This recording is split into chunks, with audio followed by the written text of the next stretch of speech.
zerlegt.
Jo.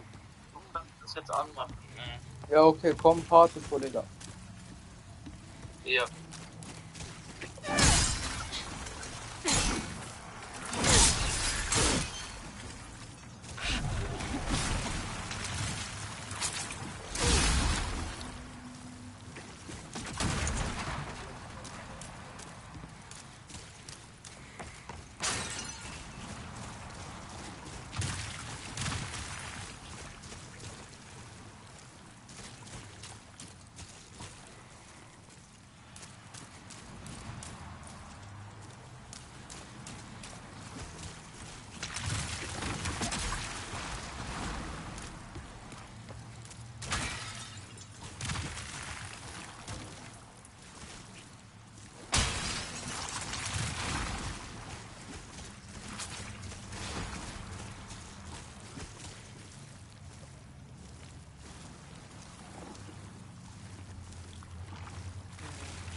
Hello everyone, my name is ng+1 and welcome to a quick guide on how to get great sword demons.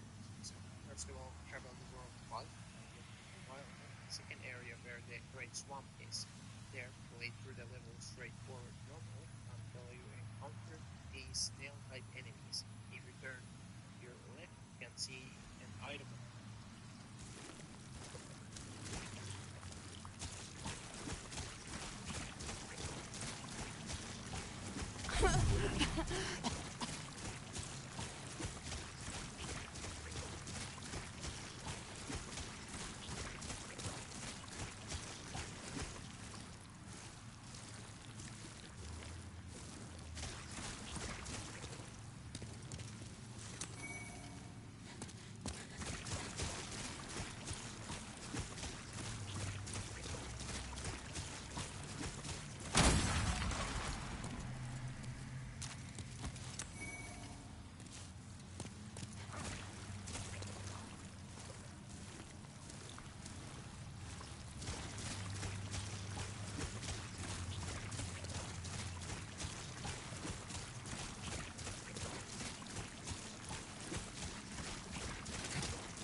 Jo, wie viele von denen, Digga, da fuck?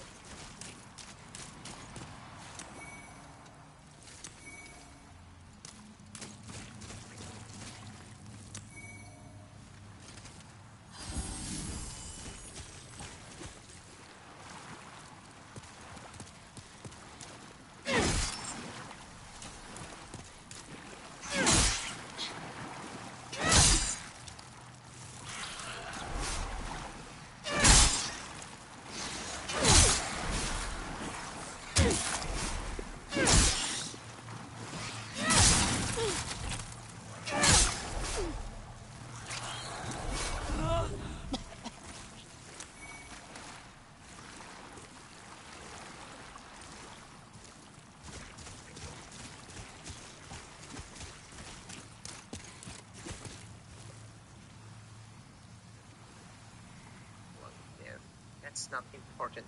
What is important, if you look up, you can see a giant ball or a string, something like that, of these snail enemies. That's where the sword is, and you need to cut it down. But before you do that, don't forget dealing with these snail enemies that are on the ground first. But be careful. You might think these enemies are super easy, and they are, but in bigger groups they can easily come to you. So be careful. As you can see in the footage, when you have dealt, go back, continue the level until you're at this block here, there, left,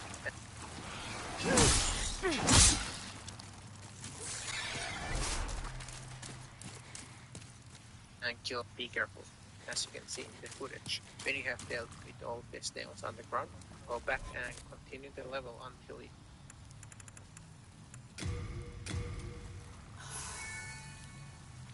you're at this flagpole right here. There, go to left and kill all the mosquitoes. Climb up from here and proceed. When you get to here, you can.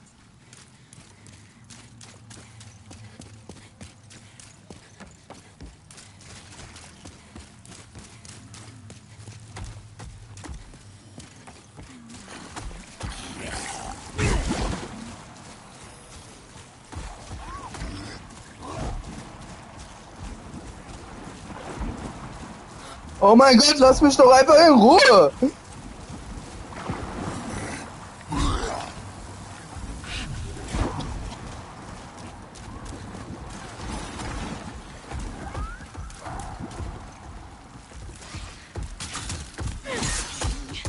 Ah! Du fettes Stück Scheiße, Alter, deine Mutter, du Hurensohn!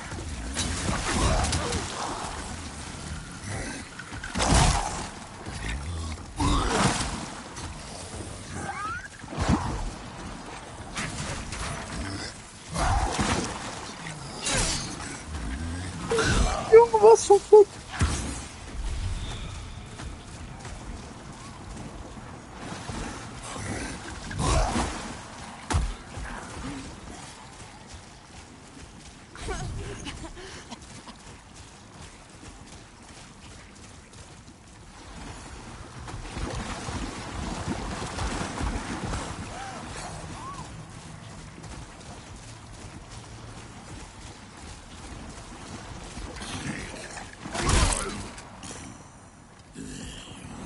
Ich hasse diese Gegner über alles, ne?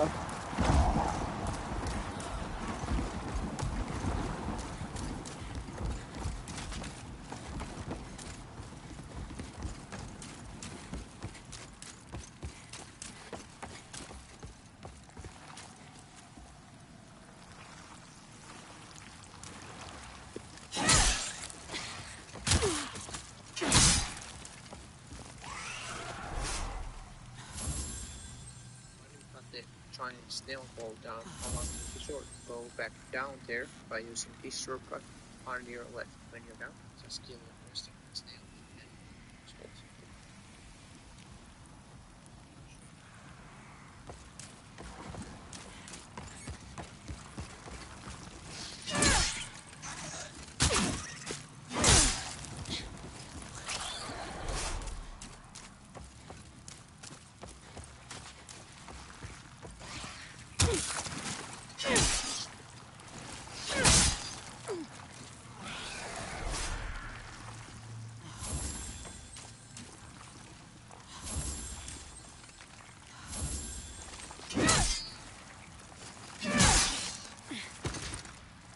Ich glaube es nicht. Ich glaube es nicht. Ich hasse dieses Spiel, ich hasse dieses Spiel, ich hasse dieses Spiel, ich hasse Demon's Souls über alles. Das ist das schlimmste, das schlechteste Soulspawn, was es jemals gab. Ey, Junge, was ein schwules Drecksspiel es ist.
So, was zum Krieg soll ich denn machen? Was soll ich denn machen? Was soll ich denn machen?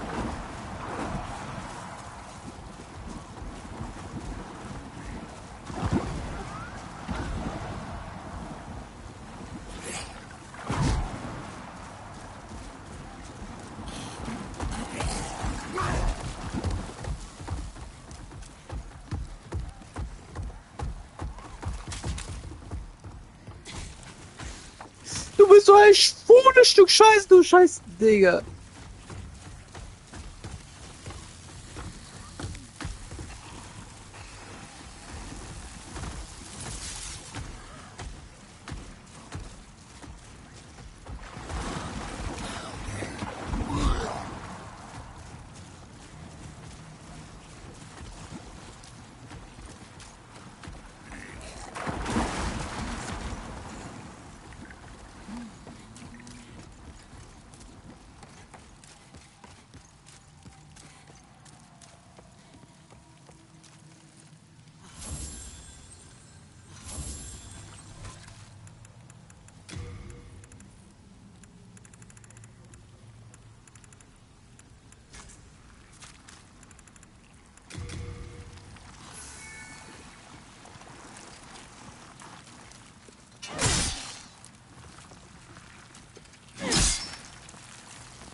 Controller geht einfach leer, Junge.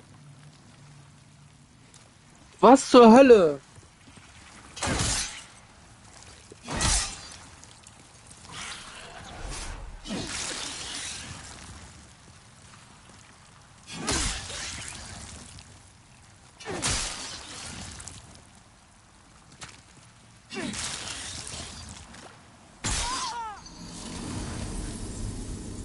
Dieses Spiel, Junge, dieses Spiel. Warum existiert das Spiel? Junge, wie hat er den runtergekriegt? Dieses Stück Scheiße, dieses Scheißspiel.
Ich werde so froh sein, dieses Spiel nie wieder spielen zu müssen. Ne?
verfolgen!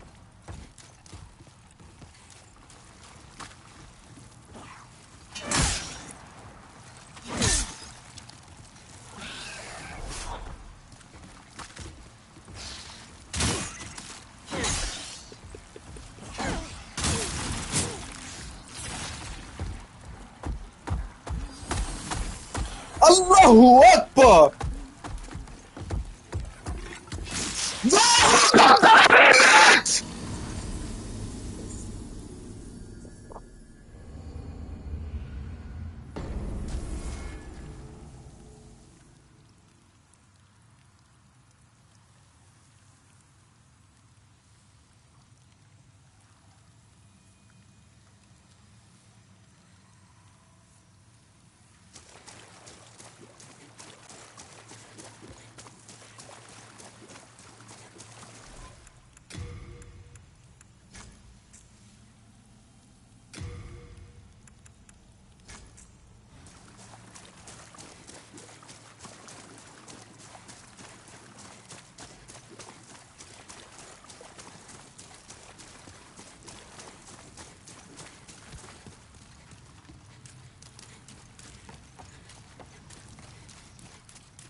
Salam, alaikum salam.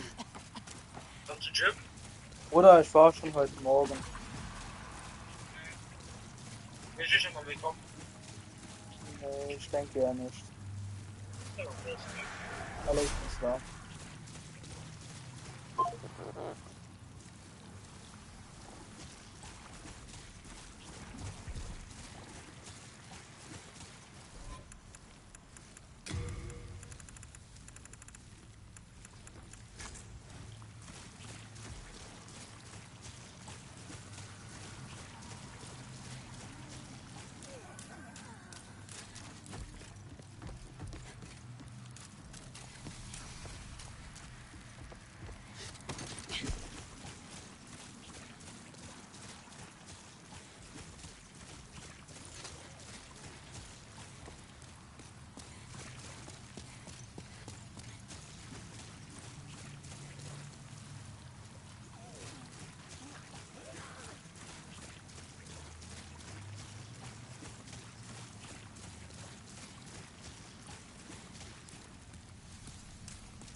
Die schlimmsten Gegner, die jemals kreiert wurden.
Ambassador.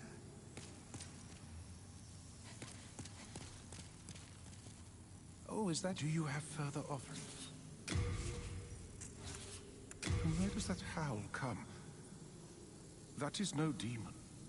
It sounds more like a poor, hungry child. Do you have any idea what it might be? Something about it puts me at profound unease. May God watch over us. Bless us and all of Boletaria. Mbasa.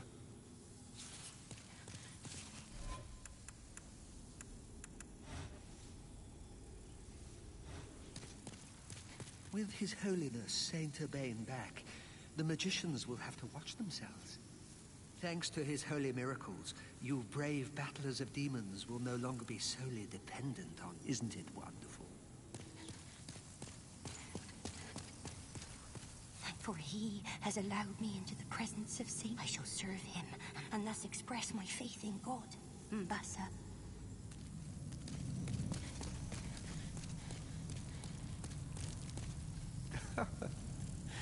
You've gone and died.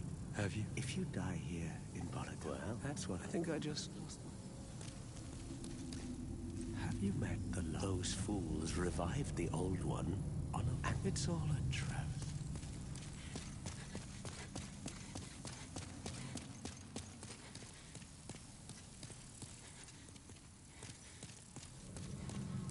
Bravo. Thank you for offering your demon souls. I cannot express my gratitude enough. Oh, to have my wish granted and so... Thank you. You are a fine magician. As promised, let me teach.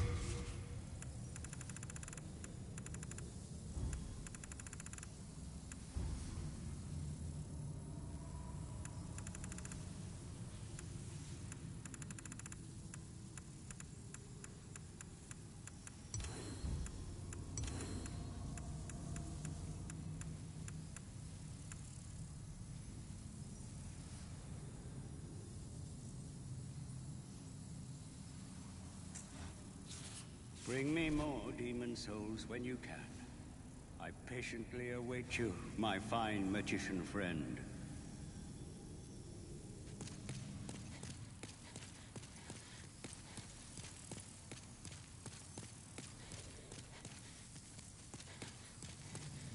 Bravo. Thank you. Let me, I am one. Our human potential.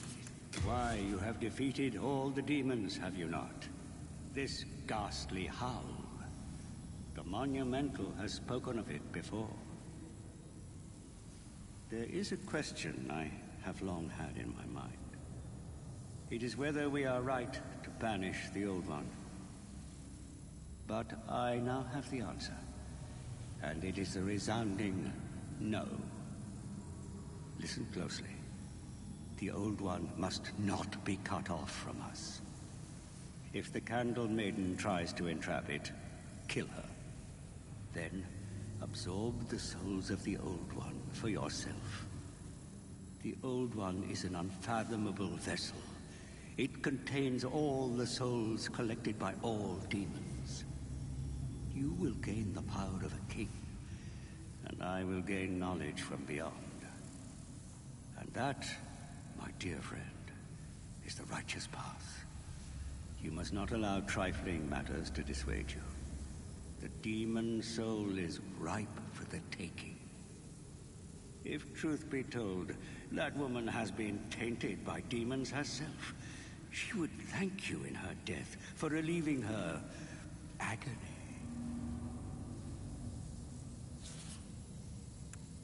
I am fully prepared. I can still be patient, my friend.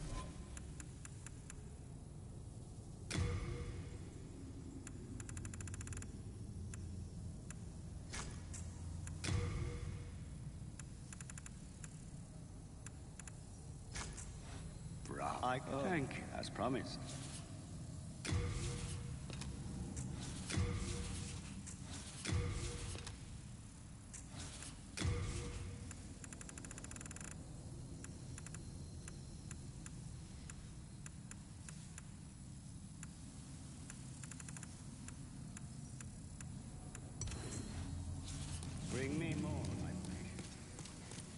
better than having you bother Master Frake. He's on the verge of discovering something that will... I see. Are you certain you wish to would honor me? Are you sure?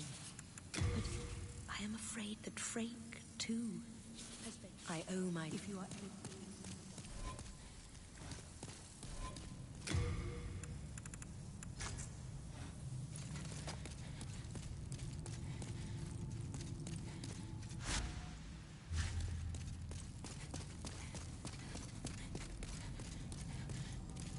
I've not seen... Have I got some gift? No, don't mention it.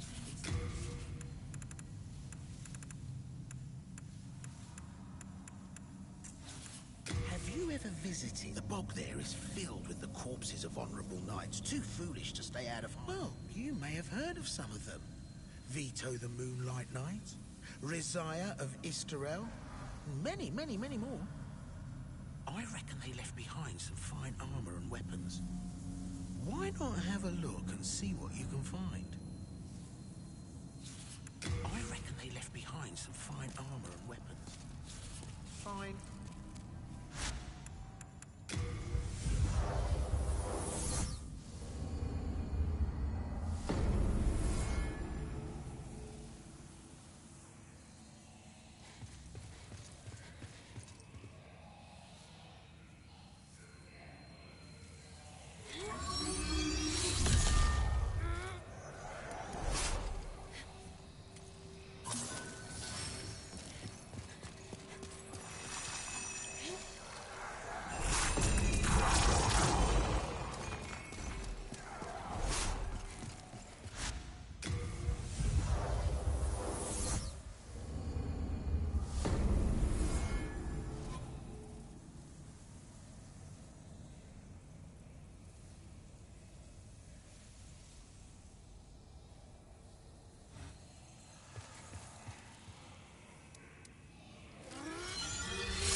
granted thy wish. A new demon. Come now, be good.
Let us proceed the loop.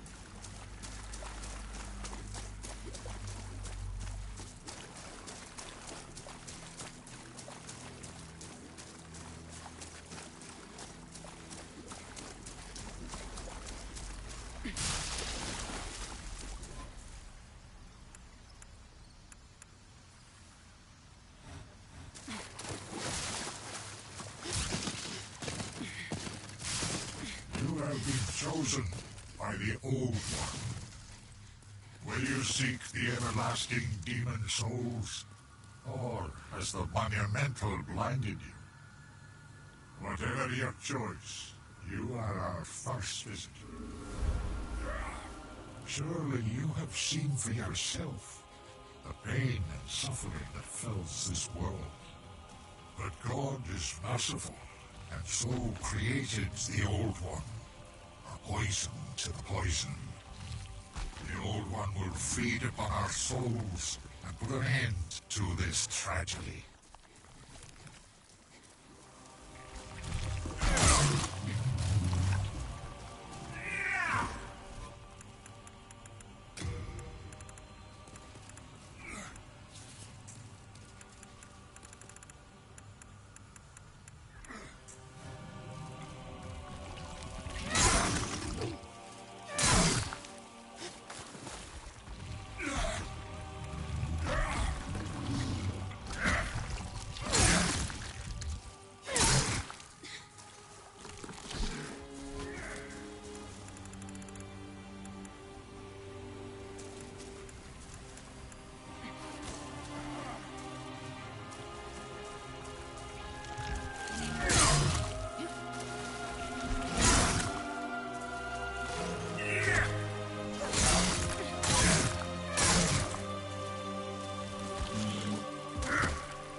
Don't you want to go where wishes?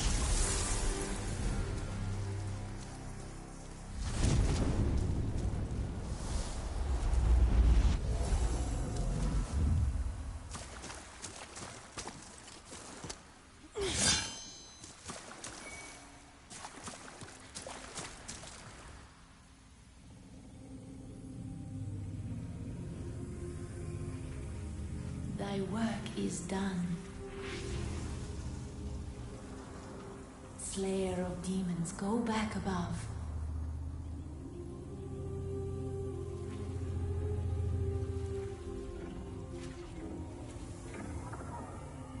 The Nexus shall imprison thee no longer.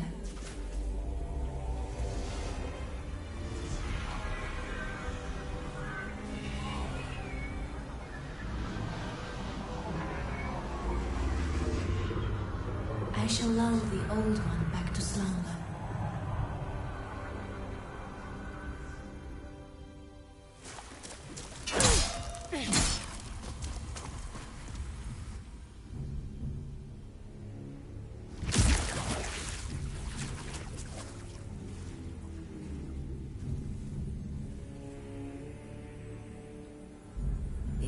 ng+1 senses a new and powerful demon by its side.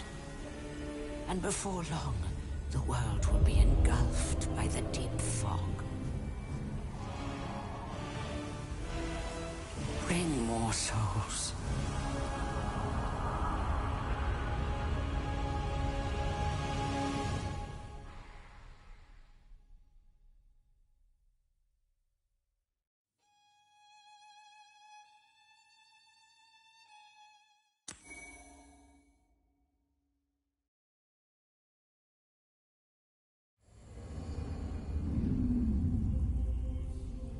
Soul of the lost withdrawn from its vessel.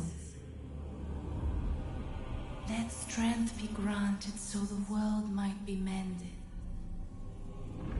Soul of the lost withdrawn from its vessel. Let strength be granted so the world might be mended. So the world might be mended.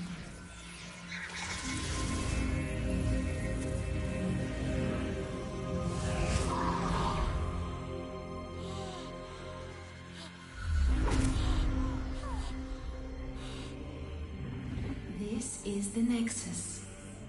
It holds together the northern land of Boletaria. Thou canst not quit the Nexus, but the 5 Archstones will guide thee to the outer lands.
Digga, hab ich nicht Bock wegen dieser Swampy-Eröffnung. Cheater to the king.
Maybe I should have brought Gina. She should have seen this. Holy. That is glorious. Look at the water. But yeah, going back to my point, I guess this is kind of the problem with modern cars. Even for an entry-level sport hatchback like this, the limits of this car is so high that I can't enjoy it within legal speed limits. Back there, the recommended speed limit was 30, and I was taking it at like 65. I could have taken it at, how do I go back? Yeah. I could have taken that corner at 80, and I think I would have felt fine. And when I'm not pushing the car like that, and I'm driving at speed limits, it's a really, really dumb experience. I'm just bored. I can't lie. I think in that context, this car would have been much better with a 6-speed manual, just because then you have something more while you're driving every day. But I'm a little shocked right now just because of how bored I am, you know? Yeah, see, now I'm feeling the front tires, but I'm doing 85 miles an hour. And that's not really what you want in one day of Australia. Please. Oh.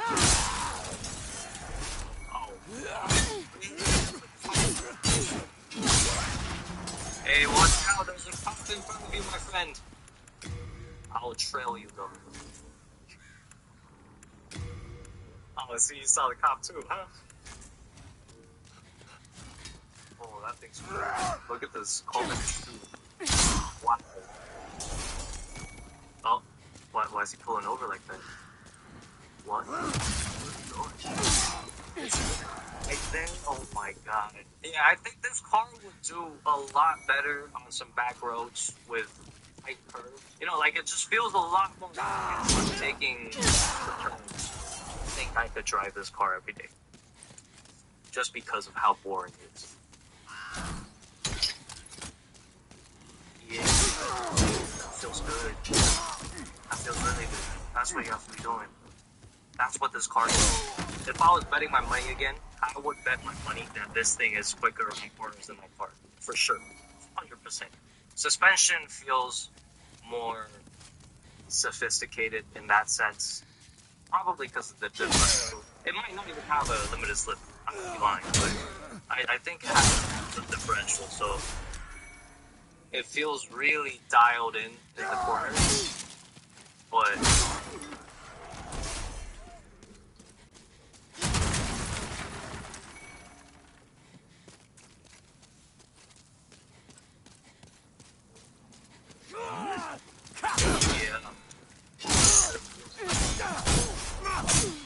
yeah. Please, no one take a right. No one take a right.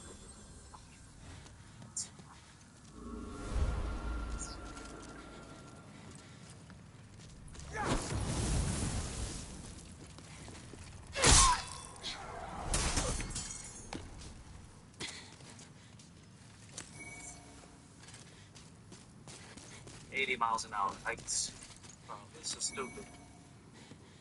This is stupid. I can't have fun in this car. I can't. I was really excited to drive it because it's a fun little sporty hatchback that is low-key legendary. You know, the GTI badge actually means something. But in terms of this experience, it's really underrated. Oh, I should take the right. Yes.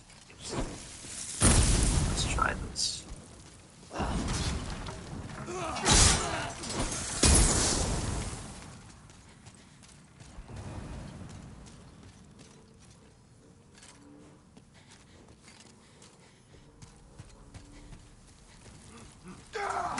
Yeah, not gonna be exciting. You know, I want it to be nice because this isn't my car, but you know what? I'm just gonna go off on it. What the fuck are these? Like, why is this shit so sensitive? Stupid. This is just gonna break down in 5 years. Like, why is the climate control on a screen? Like, why don't I have any fucking dial? What the fuck is this? The best thing about this car right now is this little dude right here. And I know it's a dude because he has a fucking micro key. For $30,000, you could get a high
Sorry, mein Bester.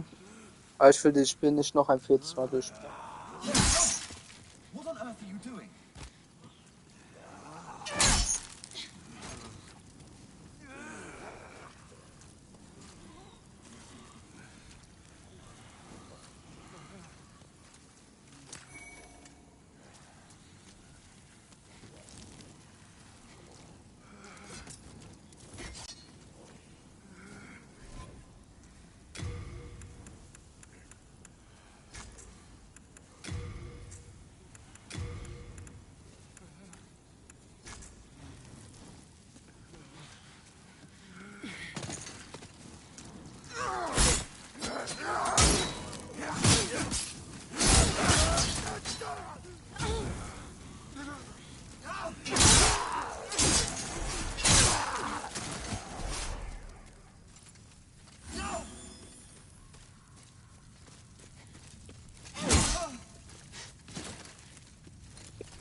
Updates gab, bevor Autos versuchten, Smartphones auf Rädern zu setzen.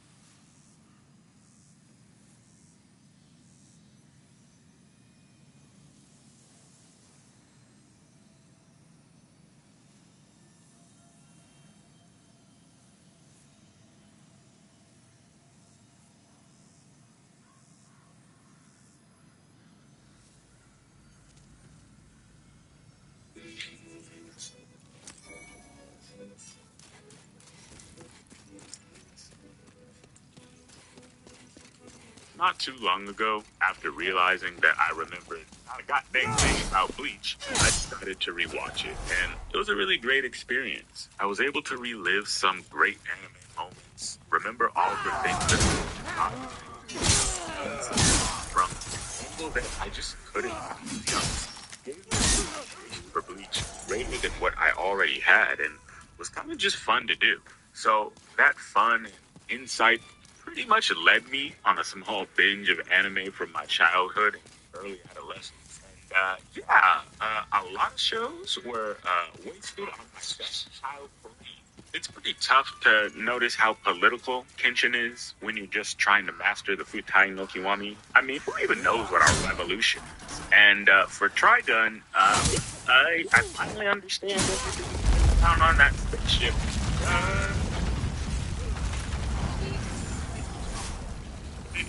That journey of seeing the true darkness that was in plain sight within these shows that I watched as a kid led me back to Naruto. Specifically, part 1 of Naruto. I had rewatched sections of pre-time skip Naruto sporadically over time, so rewatching it all together wasn't quite as revealing as other series had been. However, there were a lot of details and in-between moments that, when taken together at once, definitely gave me some thoughts.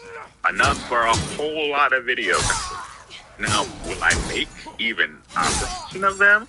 No, but they're in my brain. Regardless, this is the one topic that I kept thinking about the most. Probably because many of those other ideas have numerous examples that connect right back to this one topic. That being that Week 7 really shouldn't have been entered into the tuning exams. So of course they are the main characters and traits. As individuals and as a team, they really lack the necessary skills and abilities to be successful in the exam without having to rely on the plot bending to their main character status. As most who are watching this video will already know, the tuning exams are designed to assess whether or not an individual has the qualities to become a middle-level ninja. A ninja who can start going on Real Deal, Evander Holyfield, Tommy's little baby brother Dill, ninja missions, and undertaking true responsibilities. So the test focuses on evaluating attributes that all ninja must have so that while you're out there repping the Pickles clan, you don't fail the mission immediately. Of course, there are also a bunch of political reasons for the tuning exams that play out somewhat behind the scenes, but for the participants, all that really matters is the judgment of your skills and abilities. That is, unless you're part of a secret plan to overthrow a rival village because the leader of your village was assassinated and then impersonated by a gross snake man who really likes little boys and can't keep his tongue inside his mouth to save his life. Because said tongue often saves his life, and you're a 13-year-old with the pressure of following a hidden agenda while keeping your psychotic, murderous, monster-infested baby brother from performing psychotic, murderous, monster-infested baby brother acts on the other contestants and bystanders. Then yeah, you might have some other stuff on your mind.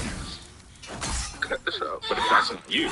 It's all about showing off your skills, baby. In terms of the tuning exams, the primary skills that needed to be shown off were information gathering and resolve in the first phase, teamwork, survival, tactics, and obedience in the second phase, and all elements involved in combat prowess during the third phase. However, with those categories in mind, at least to me, it is apparent that even before the exam starts, Team 7 would not do well if judged by those parameters. Before the exam starts, Team 7 has a couple D-ranked missions that they go on after returning from the Land of the Waves. Now, depending on whether you watch the anime or read the manga, this portion of the story is portrayed a little bit differently. In the anime, we see the squad actually doing a few missions. On these missions, we see Naruto specifically fail spectacularly at performing some of the easiest tasks known to ninja kind. However, in the manga, they simply say that they're going on a mission, then a time skip occurs, and in almost the next panel, we see a messed up Naruto with Sakura chastising him for going overboard. While the anime definitely makes it seem worse, the overall takeaway is that Team 7's teamwork and synergy is off. This is not something just left to infer, it's actually stated by Kakashi himself. It's also noted that Naruto and Sasuke have been together ever since the mission at the bridge. Honestly, those flags should have been red enough to prevent Kakashi from recommending them for the Chunin exam. Of course, every Chunin exam is supposed to be different, so Kakashi wouldn't know exactly what they would need to do for the exam, but he should know that poor teamwork could lead to a disastrous result.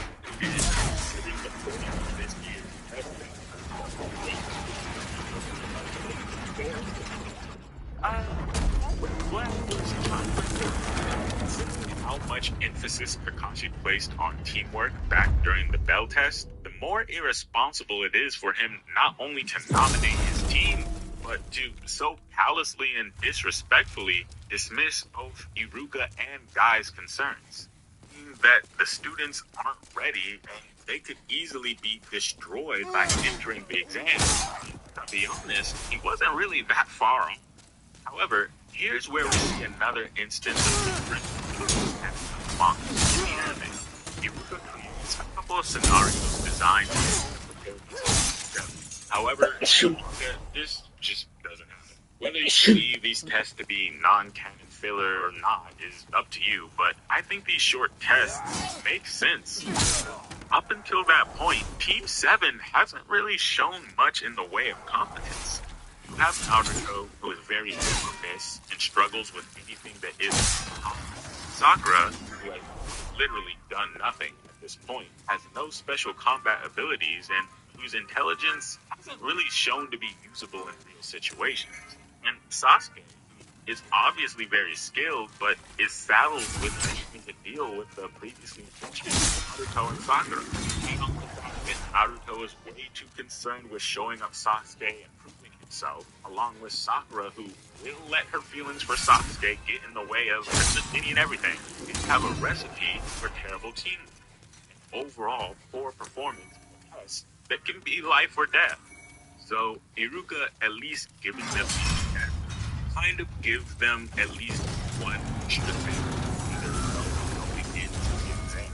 With me going on and on about competency, preparedness, and teamwork, you might be thinking like, did I forget about the mission in the Land of the Waves? And no, I didn't. But we'll get to that a little bit later. So for now, let's move on to the first phase of the exam. We can skip the fact that Sakura literally says the exam would be too much for her and only gets over it because Sasuke gave her a compliment. And we can skip the pre-application test, and we can also skip properly piecing up Naruto and Sasuke. So the first phase of the exam begins, and surprisingly, it's paper test. The Shonen Protocol's first air.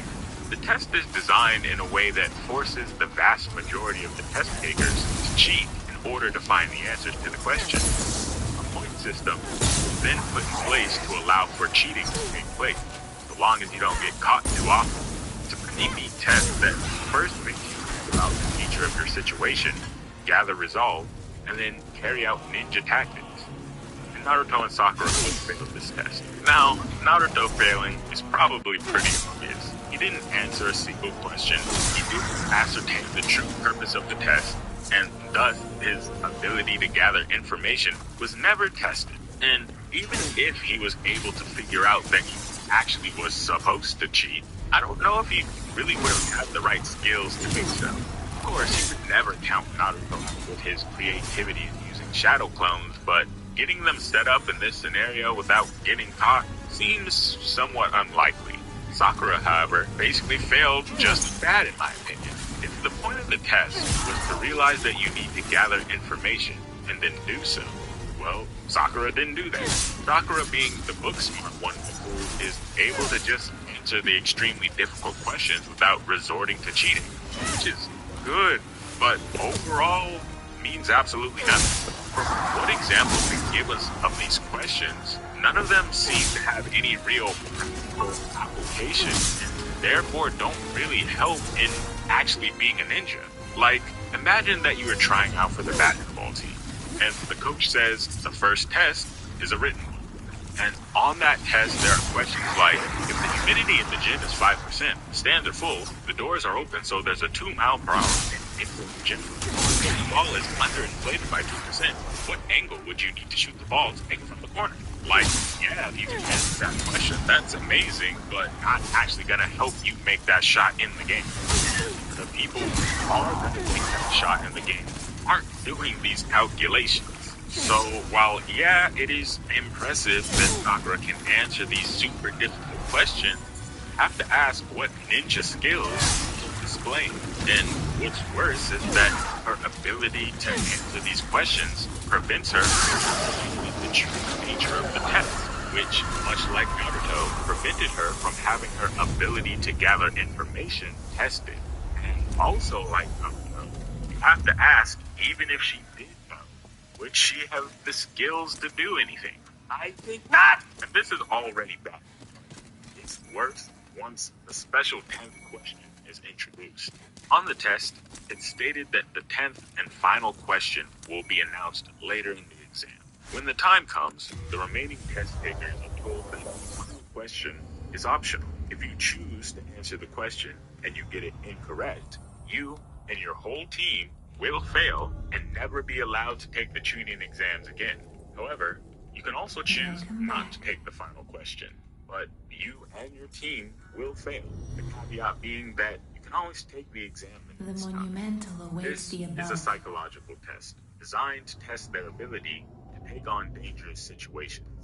In real ninja work, you can't deny a mission or pull out of one simply because you or your team may be in danger, or because you don't know what might happen. You have to accept the danger and do what you need to do. Now, Naruto actually passes this part with flying Raijin colors, but Sakura failed pretty bad. Sakura, in an attempt to prevent Naruto's dream from being crushed, is going to quit on his behalf, thus eliminating their team so they can just try again next time. I definitely give her credit for her heart being in the right place, but it's still a failure in the eyes of the exam. If she raised her hand just a bit sooner, and Naruto had did his Naruto thing just a little bit later, Team 7 would be walking out of that room as failures. Naruto and Sakura, in my eyes, utterly failed the first exam. Got carried by luck and a loophole. The first exam is a good test, but by allowing the final question to dictate the passing of the entire phase of the exam, allowed for a participant to gather no information and answer no questions, but still pass the test by being stubborn. But while I believe that Naruto and Sakura really don't deserve to pass that first exam, they did. And Team 7 moves on to the second phase, the Forest of Death. Now, to be honest, the Forest of Death section is basically the reason for this existence, and the primary example of why Naruto and his team really had no business being in that exam in the first place. The second phase of the exam is an anything goes, no holds barred survival exercise, where shinobi teams are instructed to hold on to, but not check, the contents of a scroll, while seeking out other teams that have an opposite scroll to theirs, taking it for themselves. team completes the challenge by bringing both scrolls to a location within the forest under a certain amount of time. Lethal combat is allowed and the forest itself is filled with dangerous plants, animals, and insects. It is 100% a survival, live or die experience. Out of the 3 phases of the exam, it's probably the most realistic to the type of situations that real ninja experience, and thus requires every ninja skill and ability to be on point. Combat, survival, information gathering, tactics, teamwork, everything in between. Team 7 begins to fail immediately. Sakura sends Naruto away because he needs to pee, and while I understand a little girl doesn't want to be watching a little boy pee, have to worry about them being immature because they're children, they shouldn't be here in the first place. It is a move that ultimately gets Naruto captured. Sakura doesn't notice it's not the real Naruto. Neither Naruto or Sakura are effective in this confrontation. The enemy also escapes even though it's a 3v1. It's not a good start at all. This one encounter kind of illustrates the issues that each team member has. Naruto is kind of dumb and is very hit or miss when it comes to combat. Sakura just doesn't do anything, and her supposed intelligence is never applied. And Sasuke kinda has to cover for both of them. It's a brief showcase of what's to come in the next encounter. Orochimaru shows up, and he's determined to force a confrontation with Sasuke in order to test him. Of course, you might be thinking, well, it's not really fair to judge their performance against an actual legendary ninja. And you're kinda correct. But I'm still gonna do it anyway. Because even though their opponent is Orochimaru, there are still several things that Team 7 do in this encounter that just show their lack of preparedness and ability. Let's start here. They should have prioritized the skill. Now, that's probably somewhat controversial, considering part of the previous phase of the exam was about taking risks. However, there's a big difference between taking risks and running towards your death for zero purpose.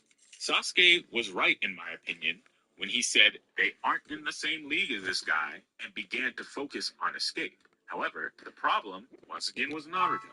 Naruto showing up, standing in plain view, announcing himself, and offering a direct challenge pretty much destroyed the possibility of escaping, which led to Sasuke trying to offer the scroll up as a bargaining chip. And while, yeah, simply giving Orochimaru the move, seeing as Orochimaru was never interested in the scroll in the first place, the general idea of we shouldn't be trying to fight this guy was correct, in my opinion. However, Naruto had other ideas and called Sasuke a coward for not fighting. And I have a problem with that. The first being that Naruto missed all of the tone-setting events. Like, he wasn't there to feel the sensation of his body getting torn to shreds through pure bloodlust. He was not there to have been paralyzed and all. Like, he wasn't there to feel the sensation of his body getting torn to shreds through pure bloodlust. He was not there to have been paralyzed and almost killed. He wasn't there to see this dude astral project himself behind a giant snake and then climb his moist and gross body out of said snake. So to me, for Naruto to show up with zero information and then decide that Sasuke is being a little baby boy so tender and mild, to me, it's just unfair to kind of run with this idea that Sasuke is indeed being a coward when we know what Orochimaru is capable of. And seeing how things play out after that moment. Cue Naruto talking trash, to then immediately getting smacked through a tree, then move on to the whole, oh, you're a scary cat thing. 5-finger death punch or whatever it's called, and now Naruto is down for the count. You know, when I first saw the whole thing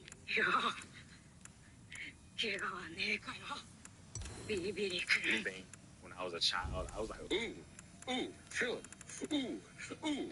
But now, watching it back, I'm kind of just like, boy, if you don't shut up, you literally just got saved by the fox. If you didn't have Kurama in your oven, you wouldn't have even been able to pull this off.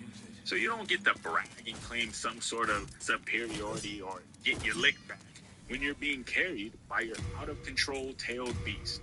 And then Sakura has the nerve to jump in too, talking about, oh, at least Naruto isn't a coward. Girl, if you... Ooh, I'm so angry. Girl, what about you?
Digga, fuck das ab, Junge. Wie kann man denn... Wie? Alter.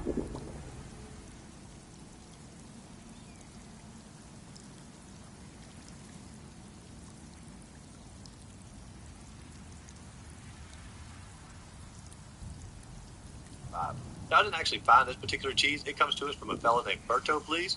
And I'll put a link to his YouTube channel down in the description of this video. But this is a super easy cheese to do, and it makes it where you are completely invincible and no way to lose the fight at all. So we're going to basically do what's called a bow glitch here. And you can do this on any fog wall, but it doesn't always work out in your favor, usually just because we're stuck in a wall. But this particular one, it works out amazingly for you. So all you're going to want to do is you're going to want to stand next to the fog gate, face off to the right a little bit, get your bow out, and aim it directly at this little corner here.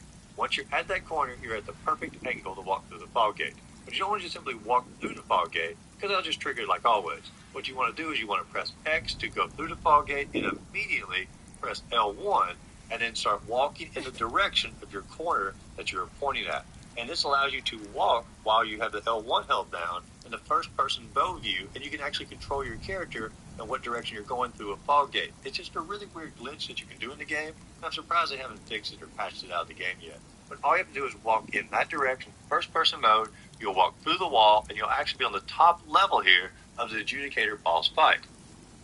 What about you? I ain't seen you jumping into anything. You have thrown nary a kunai at this dude. I ain't seen you move from this branch once. So now, Naruto is knocked out, Sasuke is doing nothing. It's gonna hurt so Millie because it's time for him to carry. Again. Even though Sasuke did do his thing, he still obviously didn't actually come close to accomplishing anything. And now he's got a curse mark to show for it. Obviously, even if they had tried to escape, there is no guarantee that they would have actually been able to do so. But my real problem is just the lack of thought, teamwork, and tactics, and everyone's overall capability.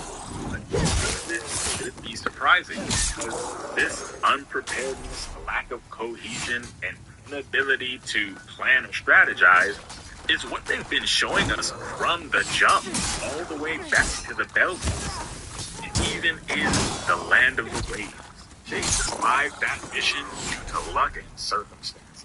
First off, I will give credit to his demon wind shuriken again. So that was just great. Naruto said, I'm gonna throw a knife. It's actually not me. It's me. Sasuke said, hold on. I see something here. There's a screen to hide the fact that he pulled out a second tape. He intended them to make Naruto think the only thing that was going on was that they were denied and allow for Naruto to surprise. But after that, there's nothing and it all falls apart. Let's get the obvious out of the way. Sakura does. We see no combat skills, no ability to plan or strategize, and no ability to synchronize with her teammates. Yes, she is protecting Hazuna, but if Zabuza or Haku chose to target him first, she wouldn't be stopping them. Then there's Naruto and Sasuke, who got very, very lucky that Haku was a very nice boy. Haku could have killed them at any point in time. He just simply chose not to. Even under those conditions, he still outright defeated them with wild difficulty. And when he did finally lose, it wasn't because of their combat ability, it wasn't because of teamwork or tactics or the skills of Naruto and Sasuke. He lost because Kurama came to save the day. Add on the fact that Naruto was dumb enough to just walk directly into the center of the crystal ice mirrors with no plan, and you have to wonder what Kakashi saw that made him think they were worthy to be in the exam. This exact pattern essentially plays out once again within the Forest of Death, and it's an unfortunate reminder that they really shouldn't have been there. You may still be thinking, well, that's just because they were up against Orochimaru. Of course they'll have problems. But you gotta remember that the Chunin exams is not limited by actual ability level. Anyone who is a can enter regardless of abilities. My dude Gaara is literally right there. If they had have ran into Gaara and performed in the exact same way they did with Orochimaru, they would have died. If they had went against the 3 sound ninjas without Sasuke having the curse mark, they might not have survived. They ran into Rock Lee, a boy who could do this. They would have lost. I mean, dear God, if they were even this team and ran into Kiba and them, they would have survived. The level of ninja that can take part in the Chunin exams is highly rare. It doesn't seem to have a limit. I mean, Haku is easily a Chunin level ninja, if not higher, and could even be considered a Genin. Kakashi himself says that there are plenty of kids in the world younger than him, but stronger than him. So why on Kaguya's green earth? Look at his people who has no teamwork, a girl who has yet to show any practical abilities, a boy who's extremely hit or miss, that has to rely on the demon fox that he's not supposed to be using, and a single talented boy who must carry them both and say, yeah, I think they're ready. We don't even need to go into Sakura versus the Sound Ninjas. It's very obvious that if not for being bailed out by their friends, who shouldn't have even been helping them in the first place, and the curse mark, which is not a good thing, they would have died. But hey, let's forget all that. Because obtaining the scroll is only one part of the exam. Obeying orders is the other part of the exam. And they would have failed that too. If not for Kabuto stopping Naruto and Sakura from opening the scroll that would have eliminated them, well, they would have been eliminated. And it's pretty up in the air without Kabuto's assistance either. And even with that, they only got there in the last second. Overall, their performance in the Forest of Death was not good. Of course, there are a couple highlights, but their actual skills and abilities were not up to par to compete with most of the teams that we see in the exam.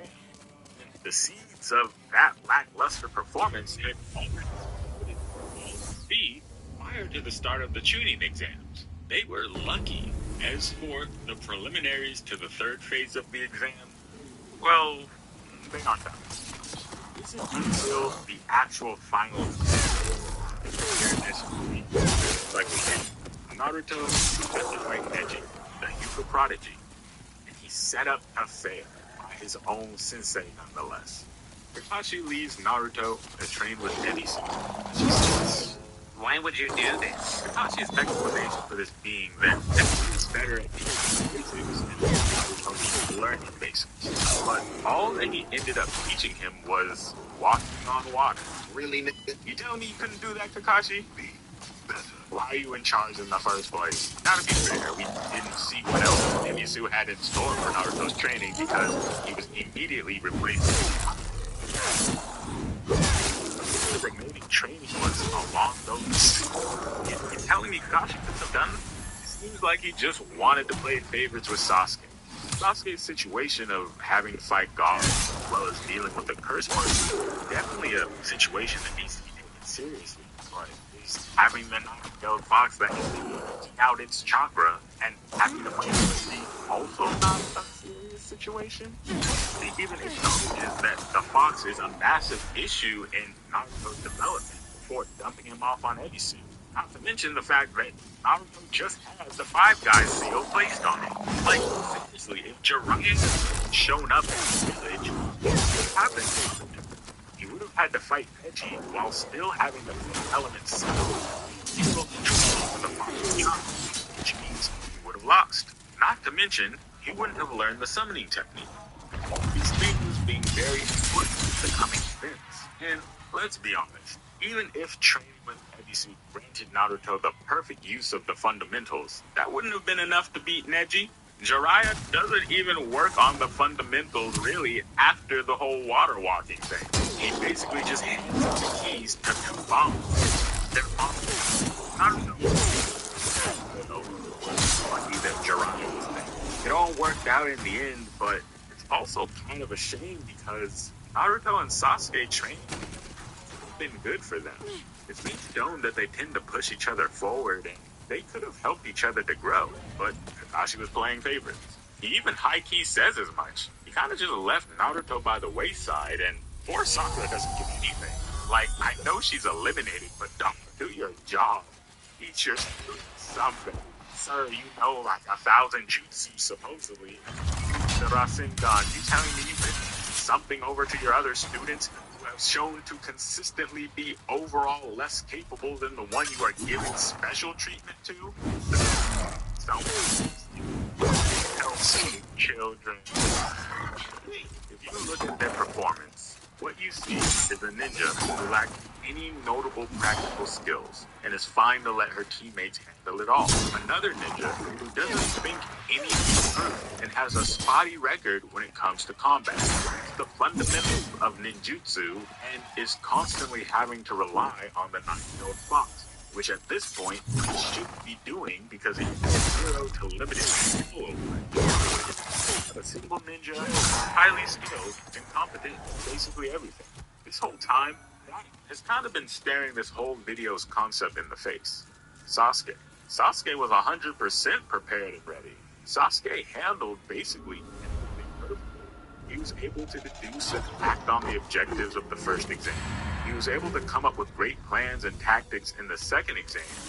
He even take into consideration the different aspects of his teammates.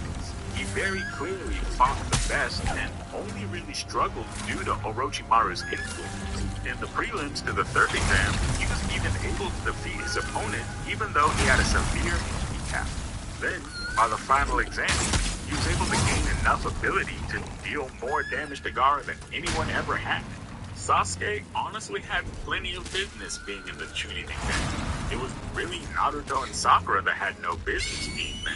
And maybe this is just another case of Kakashi playing favorite, not wanting to let Naruto and Sakura hold him back. I mean, he did show that he was willing to prioritize helping him over the others. Kinda makes you wonder. Now, obviously, that is extreme headcanon. I don't even believe that myself, but to me, there's just no real in-universe justification for nominating the entire team for the Chunin exam.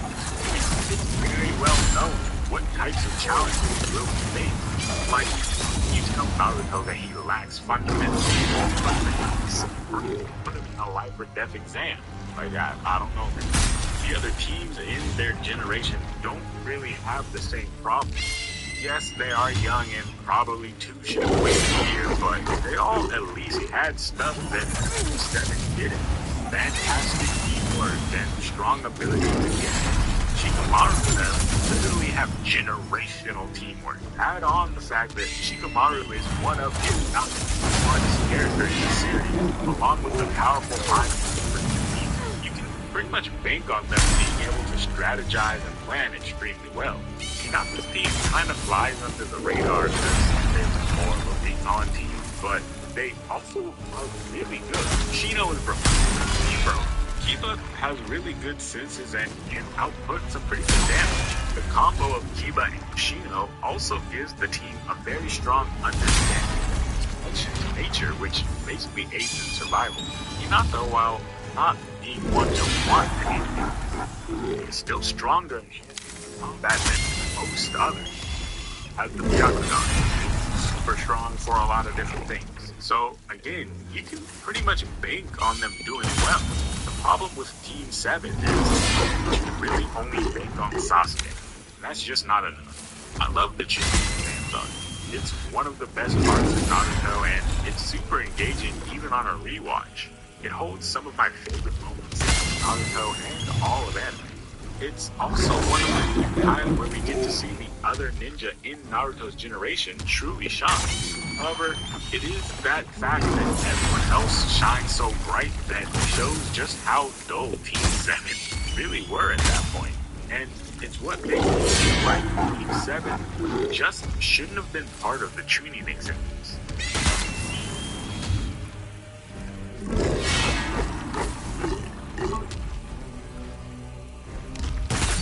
Ichigo, man, that's just a dude. Whoa.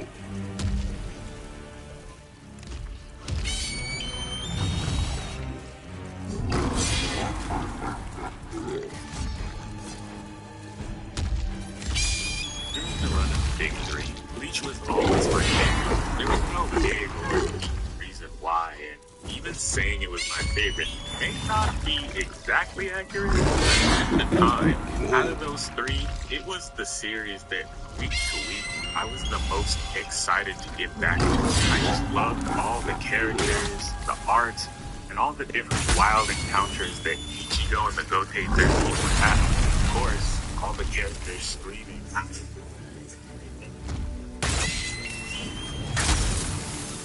While the final arc of Bleach did leave a lot to be desired due to Kubo's health-related issues and other unfortunate circumstances, I was overall happy with the time I spent with Bleach, and I was sad to see it go.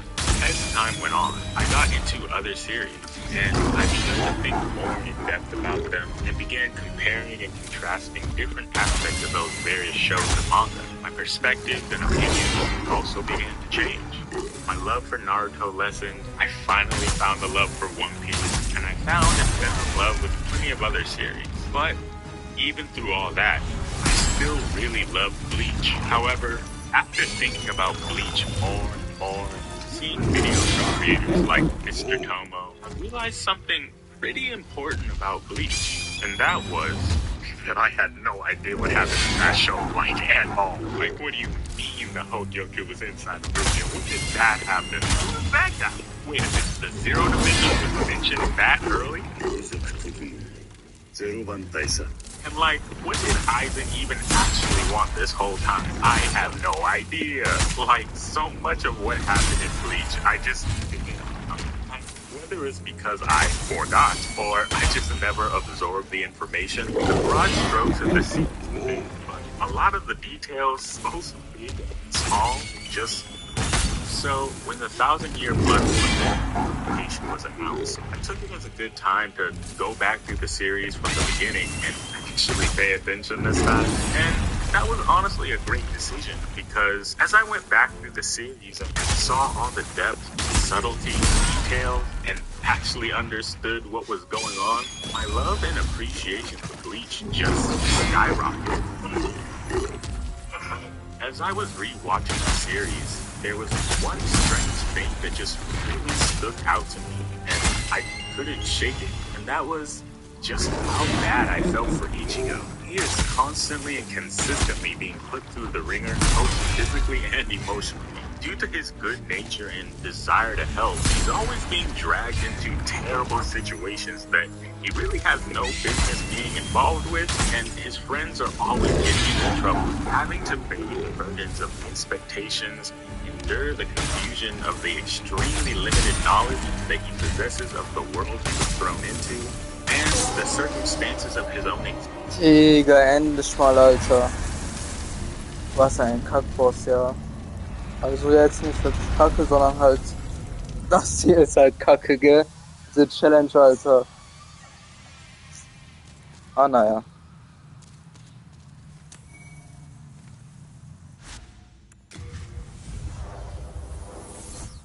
Existence. Then, even after wrestling with all of that, it's very rare that he ever just gets a clean win. And there's always another shoe waiting to drop. There's always another shoe. So, as I traveled back through the series and witnessed all the struggles that he went through, I just kept finding myself thinking, Ichigo really can never catch a break. Ichigo is 15 at the beginning of the series, and it can be very easy to forget that because he looks like a 20-something-year-old model. Big sexy with glasses. And sounds just as old. But he really is still just a kid. Boy barely old enough to get a driver's permit.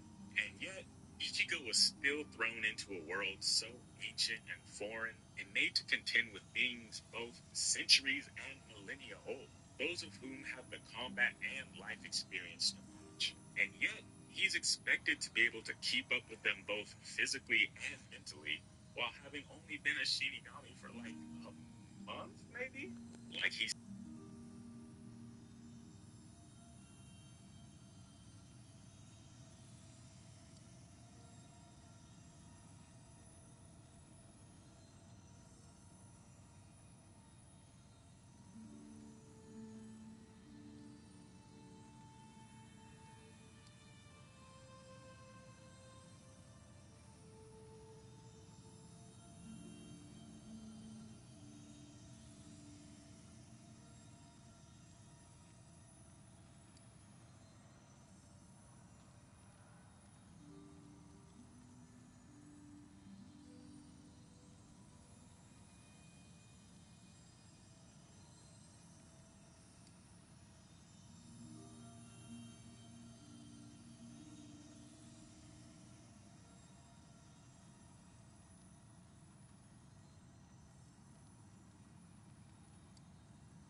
his own power. He's criticized by White Ichigo and is told that it's like he's trying to fight with his sword still in its sheath. But once again, for Ichigo, that makes a fair bit of sense, as he was never the type to just want to fight.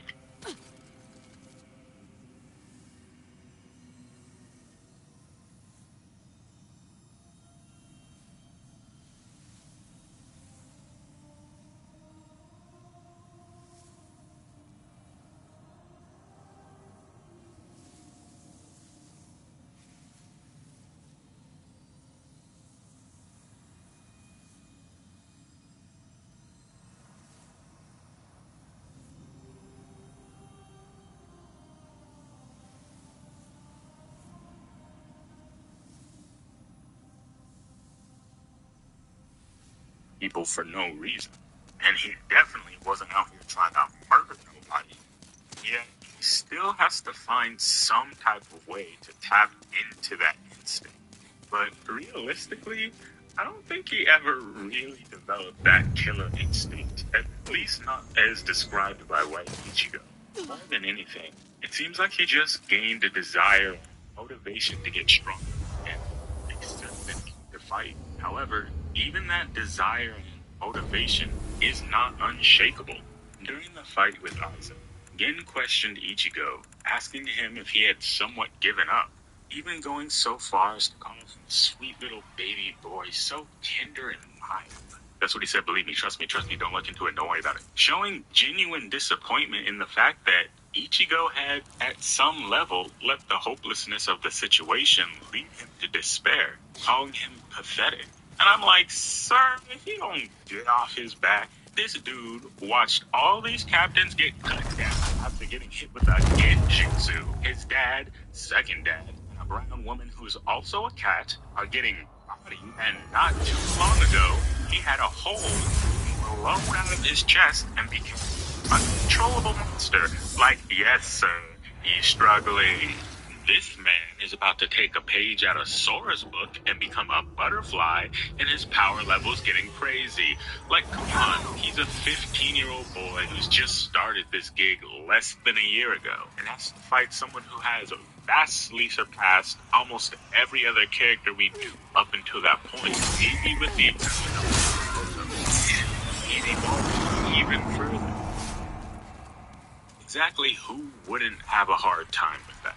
It can be pretty frustrating to watch as these otherworldly warriors who have been living and fighting for hundreds of years question why a 15-year-old high school student doesn't have the same level of mental fortitude or warriors. And for Ichigo, it must be tough not only to have that expectation placed on him, but also to have to get to that state of mind to do what he needs to do and protect his friends in the world. Though I am glad that the Gotei 13 did eventually come to understand Ichigo and appreciate him as a person and respect him. And you can see this illustrated in Komamura's iconic speech. The same gap pretty much extends to the physical side of things as well. Ichigo has traded in Komamura's iconic speech. The same gap in experience pretty much extends to the physical side of things as well. Ichigo has had to make up for his lack of experience with pure talent and latent potential. And yet, all of his opponents will still talk down on him like he isn't actually being amazing. Ichigo has basically had to learn by doing, close an experience gap hundreds of years wide without any formal training in and that stuff. He kind of just has to go through things, figure it out on his own. Then, when he actually does get some training, it's always through the most unnatural and rushed way, with some of the most vague, cryptic, and unhelpful directions as possible. Of course, there's value to coming upon answers and figuring things out on your own, because simply being bestowed with the knowledge and information of the exact right thing to do could rob an individual of the actual lessons to be learned, or the experience of learning itself. However, all of these people definitely could have given Ichigo some more clear or helpful directions. Ichigo was not raised in the ways of Soul Society, let alone the ways of the Shinigami, and definitely not the ways of Hollowism. So why would he know, like, how to do literally anything. Like, if that were me, I'd be asking so many questions like, sir, how do I make my spiritual pressure come out? Do I just, like, it's really hard? It's like, cool, think about it. When Uehara threw Ichigo down the hole and told him to become a Shinigami, well, that's it. That's all he was told. Like, dude, how do I do that? Not one hit, not one clue, just do it and hope you're not.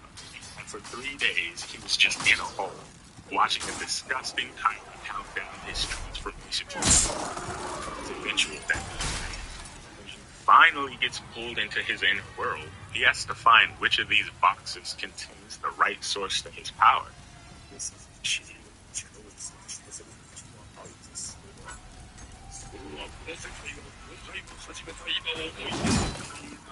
once again, how? If Uryu hadn't made an offhand comment about the color of a Shinigami's radar, would Ichigo have even been able to find his power in time? Or would he just be a hollow right now? Thus, the end of Bleach. Even when he was learning how to use Bankai for the first time, he had to rush his already rushed process for learning it, and with no idea how to actually find his true power. I was just someone please hit this man with him an actual hint. And of course, a lot of the time the situation dictates the need to rush and the need to cover so much ground in such a small time. That, of course, is going to sometimes require action. It's unfortunate to the point where Ichigo would later claim that during the full bring up, he's so used to doing things the Russian way, so then we'll just throw. 俺には時間がもうこの間みたいな修行じゃなくて俺の力を覚醒させるんだ。お前たちの誰かと戦わせる。そうやって今まで力を得てきた。 Even then, what choice did he really have? His friends were in danger, keeping secrets from him, so he needed to get his powers back as soon as possible. And that sucks for Ichigo. Ichigo has never had the chance to just develop, train, and grow in a natural way. He always do these rushed, do-or-die races against the clock. It only gets worse from there. Doesn't believe how the sources Ichigo possesses and the lack of information he has about them. Ichigo is always having to struggle just to use his powers correctly. Massive power fluctuations, wrestling for dominance with the hollow part of himself, having his true strength actively into believing that old man Zangetsu was, well, Zangetsu. Like, all of that is so trash. He was put in so many terrible situations because of it. Like, his own power has been blocked. Or, at the very least, withholding / being unable to tell him valuable information. His Shinigami powers were always telling the truth, but the truth was wrapped in so much vague craziness that there's no way you'd ever think that he wasn't just talking nonsense. Instead of being purposefully vague and willfully not saying what they mean, at any point, old man Zangetsu and White Ichigo could have just sat down and explained what they both needed.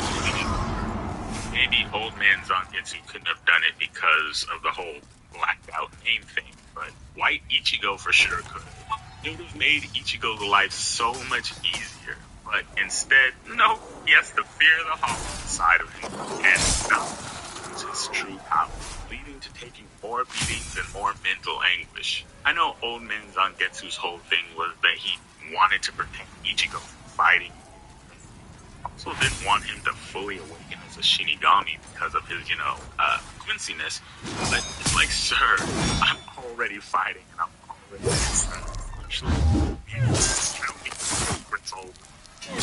He had to learn the final Getsuga Tensho, and Ichigo had to accept Zangetsu to learn it. If I were Ichigo, I'd have asked, like, can y'all just told me that? Did we really have to do a full fight? I know. Could you not just say, I'm sad and I don't want to lose you? And the full bring on makes me mad because they just throw the boy into a box and are like, hey, do the thing. No guidance at all. And yeah, it does make sense why they were unable to give him guidance, as the powers they will just come naturally to them. But that's what I'm saying. Like, everything is just for easy. Figure it out on your own. try not to die, like it always is. And even though he was already on the verge of figuring it out, as soon as Chad gives him a hint, he gets it like literally just tell him how to do things about what's going on. It'll make everyone's life easier. No one can just be straight with it, even in regards to his own backstory. Like, imagine having to learn some of the most pertinent, perception-altering yourself. Ichigo had to learn that, to a certain degree,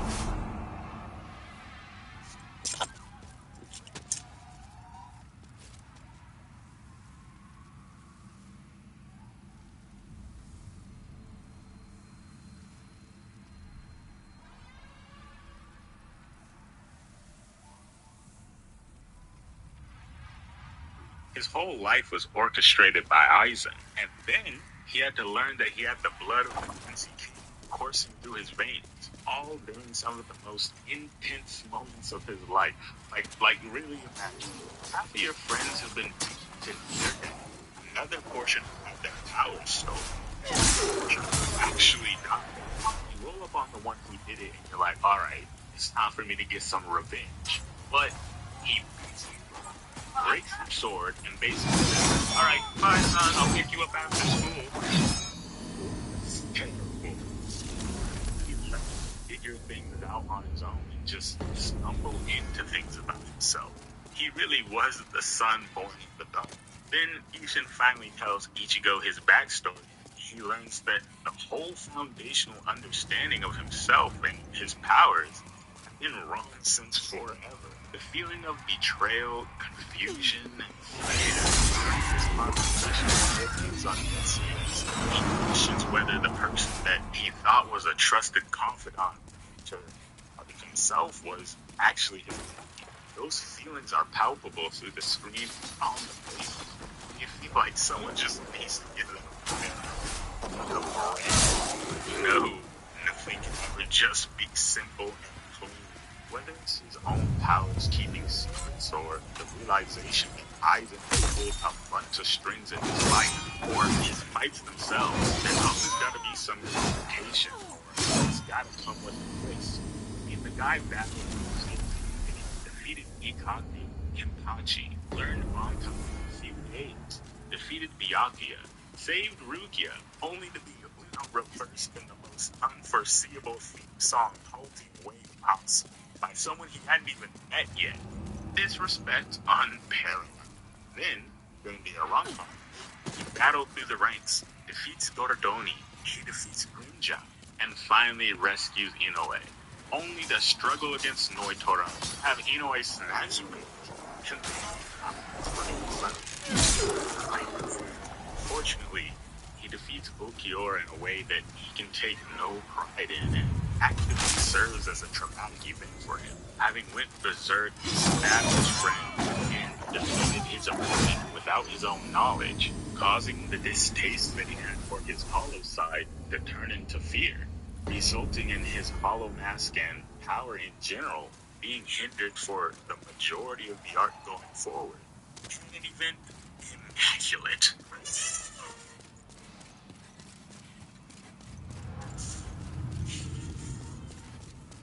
But then he overcomes the trauma to learn the final Getsuga Tensho and defeat the greatest opponent he could ever face, only to then have his powers lost, lose connection to the Shinigami world, and watch his friends on the sidelines for darn near 2 years. Truly unfair. Then, after those 2 years, he finally gets a chance to get his powers back, only to then be betrayed by the group that was helping him. Have his closest friends in the universe treating him like he's lost his mind. The man has been attacking them from the beginning. Absolutely soul-crushing. However, even though he lost his friends, he still had Ginjo, and they could fight together side by side to fix what was wrong. Two could be as bad as one, because once again, Ichigo is betrayed, and Ginjo is revealed very loosely to have been a bad guy all along. all leading up to this boy crying out alone in the rain. The loneliest number is truly the number one. Help, I'm not okay. Then just the whole 1,000-year blood warming. Nothing goes right. When friends slopped up, Yuho, Zangetsu, broken, then rejected by the Asauchis. And, it's pretty rare that Ichigo starts the beginning of Zangetsu, broken, then rejected by the Asauchis. And, it's pretty rare that Ichigo starts the beginning of the arc down in the dumps, but, well, here we are. Then, suddenly, Ichigo's not falling. He rides it, learns about his history, finally grants him the understanding of himself. He learns the truth about his powers. Zangetsu is forged anew. He trains in the royal palace, comes back stronger than ever, slams up some stone, confronts all his powers are pushing together in harmony. He unlocks his brand new Bankai. And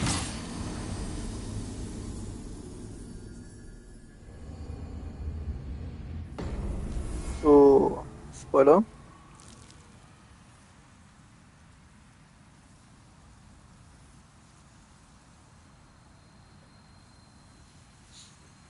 Many times did you see Naruto swing sets? Yes, the anime overuses flashbacks that are not overused in the manga. This happens.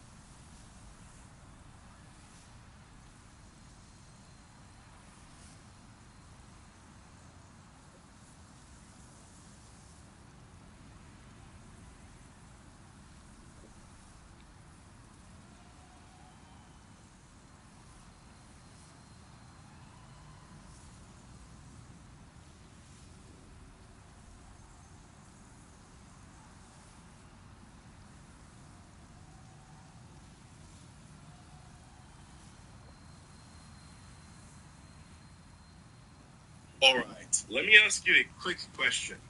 At what point in a story are the protagonist's abilities the most interesting? If you take a moment to really think about it, the vast majority of you will probably come to the same conclusion that it's at the tail end of the series. And I completely understand that viewpoint. By the end of the story, the protagonist has likely reached the pinnacle of their strength, perfecting every skill they picked up since the beginning, and often unlocking some kind of god-tier endgame power that ends up defining the character in all future power scaling debates. And for the most part, I completely agree with this perspective. There's definitely something satisfying about seeing a protagonist you've grown attached to fully master their abilities. But even so, I've always had a soft spot for a different period of growth.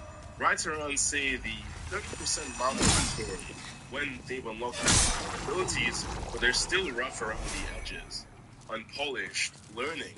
Because to a large degree, I believe there is a kind of beauty in imperfect abilities, one that allows writers to create more engaging scenarios and battles than perfect abilities allow. So what is it that makes these flawed, incomplete powers interesting? To portray the early stages of a character's growth in a way that's compelling. And what are some standout examples of this being done well? We'll be exploring into these videos, so stick around. You might just find something important.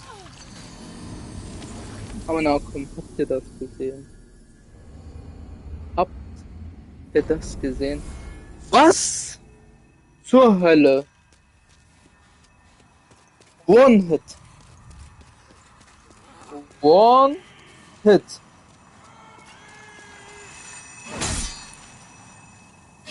One Hit. Digga, das ist crazy. Also das ist... Sick Dylan, was ist diese Scheiße, Alter?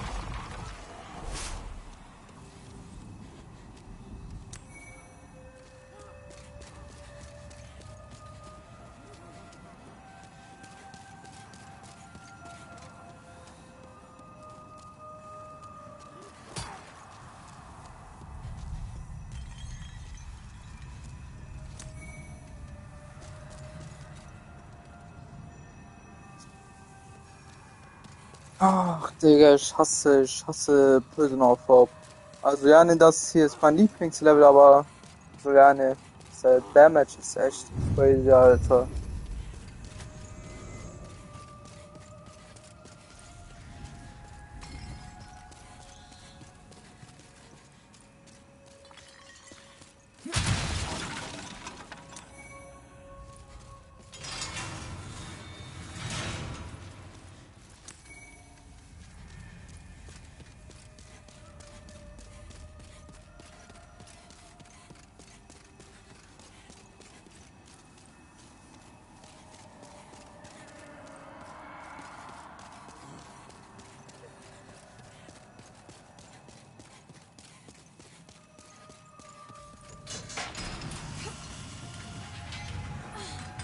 So why do I enjoy the protagonist's imperfect abilities more than the fully realized endgame version?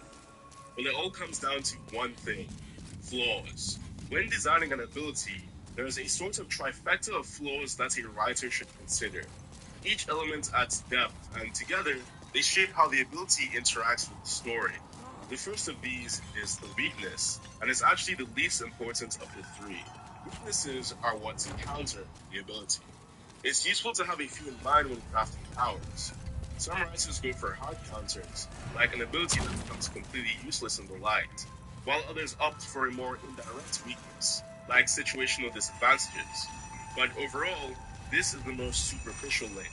The next trifecta is the limitations of the ability. These refer to the upper bounds of what the ability can actually achieve, the limits of its destructive power, the maximum output the user can reach, or the points where the character can't push it further.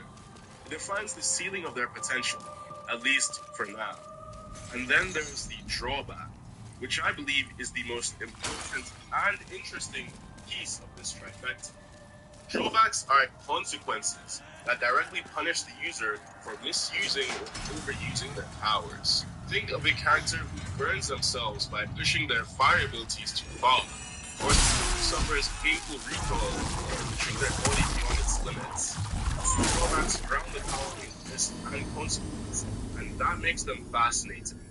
And therein lies the main issue with polished endgame abilities. Writers often completely erase this entire trifecta.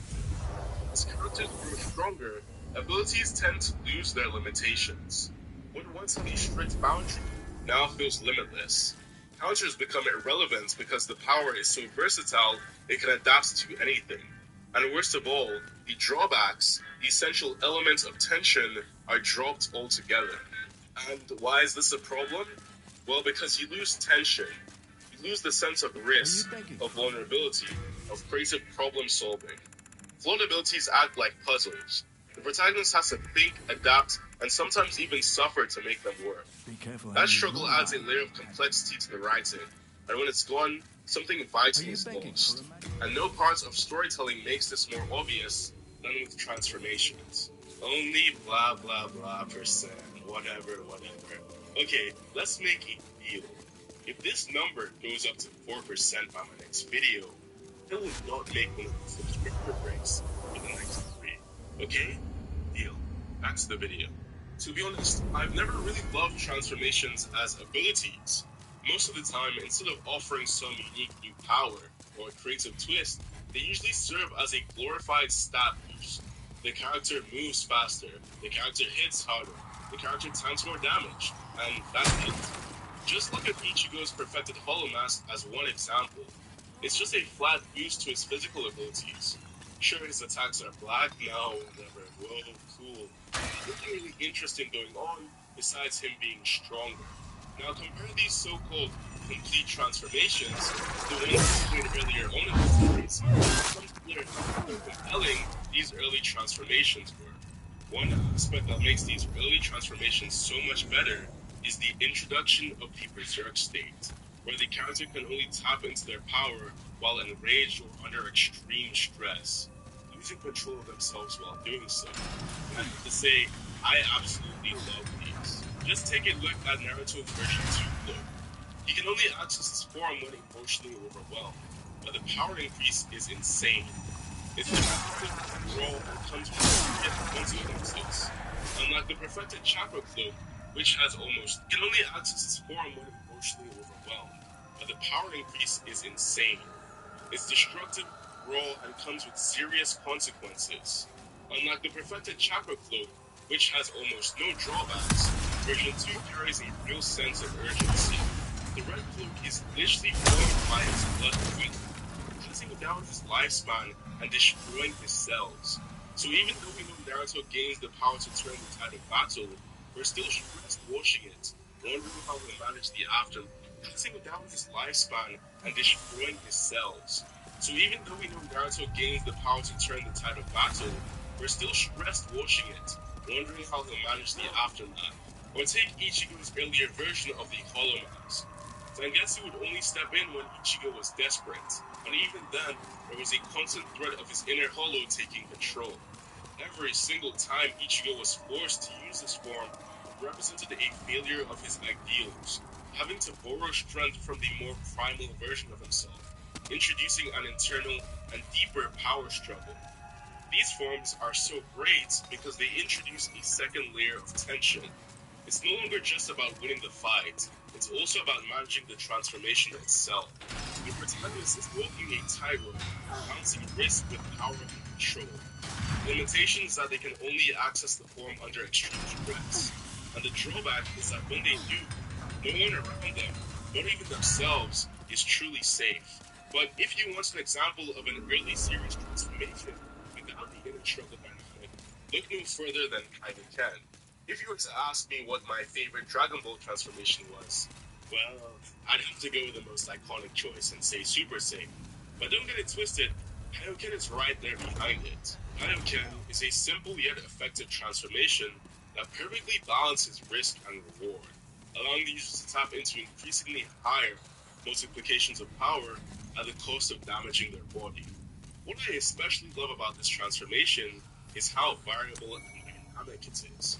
Goku can decide how far to push it moment to moment, sometimes dipping into higher multipliers extremely briefly to minimize damage, while generally maintaining a safer range. That element of choice and strategy is what makes it way more engaging than basic transformations that just hand out stat boosts with no real consequences. Now for the real reason I made this video. To rant about how One For All was more interesting in the first 2 seasons than in the entire rest of the show. I'm just kidding. Kind of. Super strength is one of the most overused powers in all of fiction. Superman, Spider-Man, at this point, literally every shipping power system has a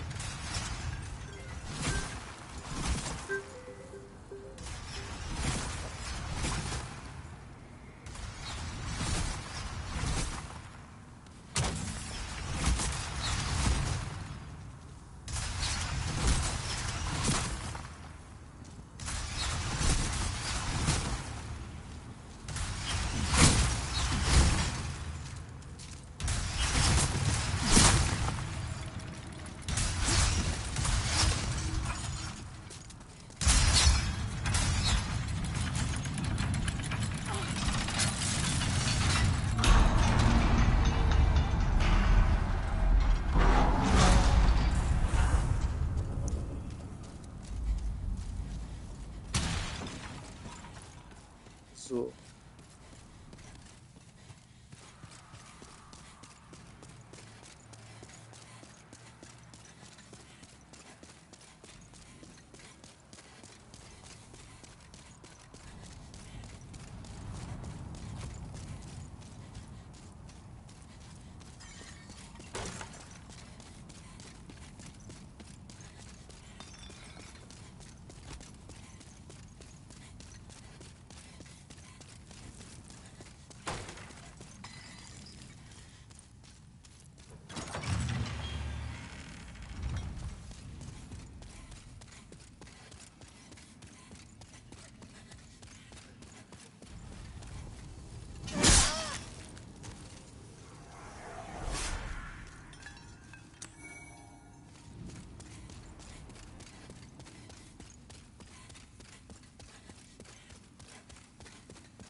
Also dann ein Versuch, Kollegas. Bundled in like it's part of a starter kit. But the early version of One for All, that was one of the most unique takes on super strength I had ever seen. And that's all because of its ridiculous drawback. Hirokoshi nailed the raw impact of the ability by making it physically destructive, not just to the environment, but to the user themselves. When Deku used One for All early on, his limbs literally shattered. And it's not just that. The wind howled and the air physically bent every single punch. We as the audience didn't need to be told that One for All was strong. We could see it for ourselves. Remember when All Might literally changed the weather with a single punch? That's how you sell power. But what really sold One for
Ah, Digga.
Junge, was? Warum shootet die noch weiter?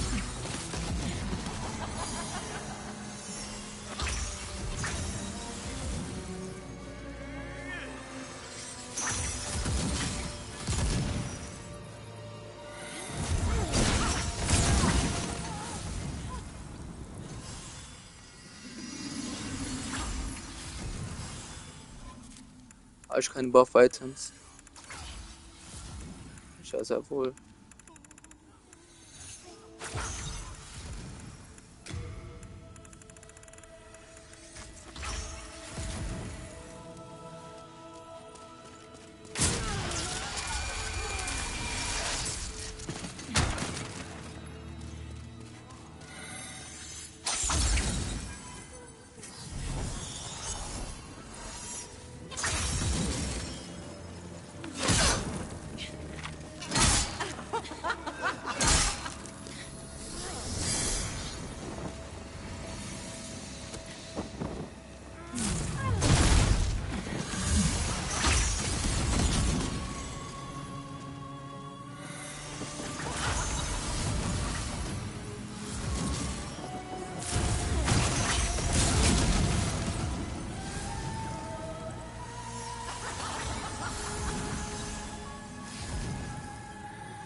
Also dann.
Ey, was geht ab? Was geht ab? So. Weiter geht's. Weiter geht's.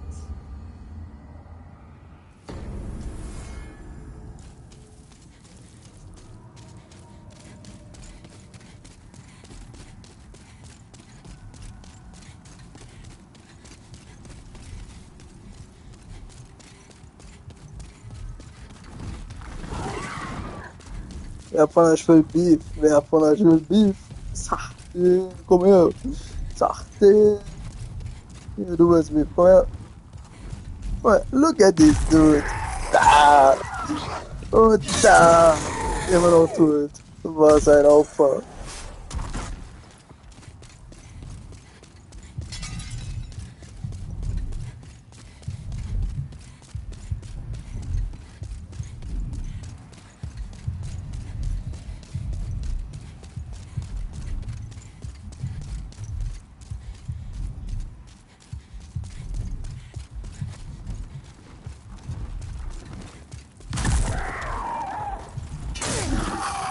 Genau da hier. Oh, ich weiß, wer du bist.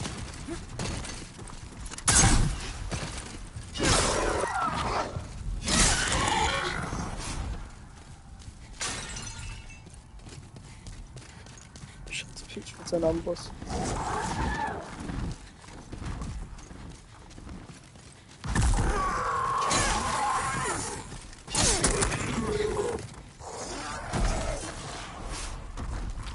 Ja, komm doch her.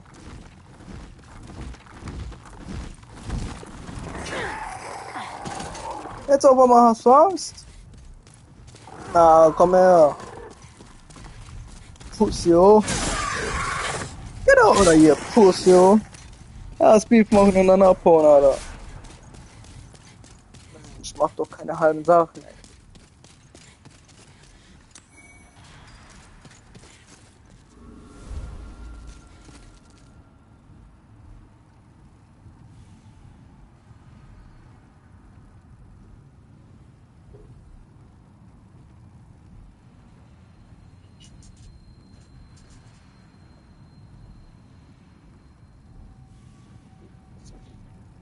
Ist mir gerade eingefallen, nicht, dass ich dann nächste Woche wieder mit nassen Bandagen ins Training muss. Ich habe jetzt erstmal halt schon mal gemacht, damit die dann trocknen. So.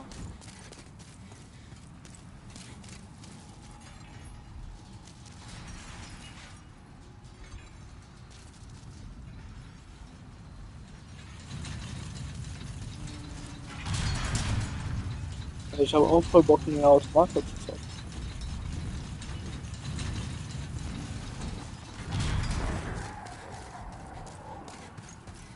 Vielleicht so Stress. Also. Oh, was willst du denn hier? Du bist nicht eingeladen zur Party, Alter. Diese Leute, die sich selbst einladen.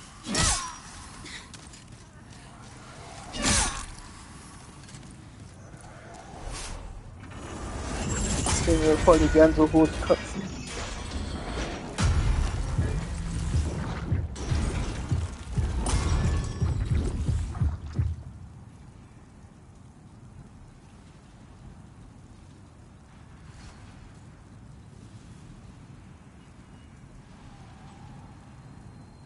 Oh mein Gott! Scheiße! Alter, diese Scheißdinger!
Oh nee, Digga, sag jetzt nicht jetzt auch.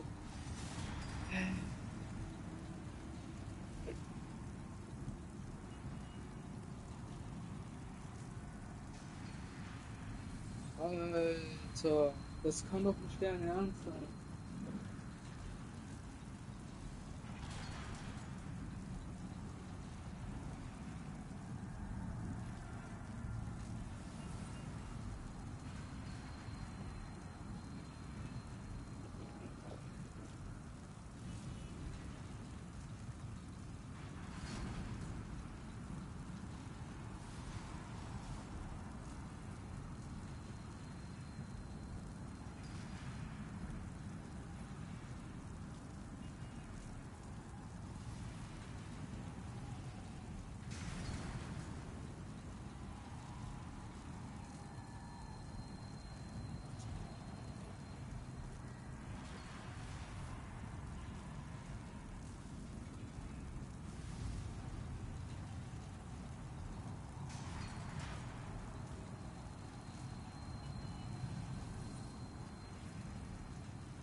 Digga, ich wollte hier einfach nur meinen Kirschenjoghurt essen. Ich denke mir nichts dabei. Auf einmal fließt dieses scheiß Wasser hier auf mein ganzes Trikot, auf das T-Shirt, Alter. Warum ist dort überhaupt so ein Wasser drin? Ja.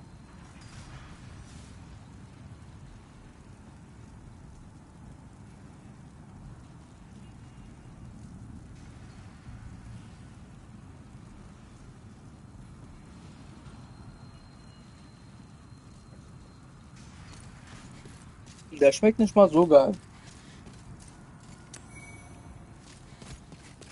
Für die Probleme hat sich jetzt. Für die Probleme hat sich echt jetzt nicht gelohnt.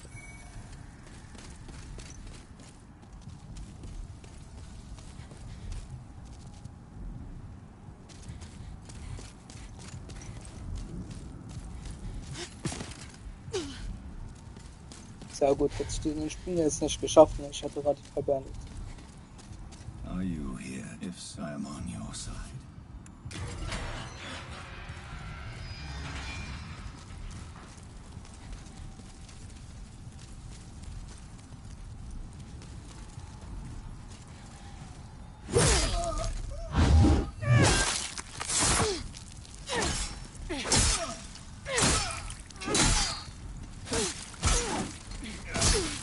Oh, dang.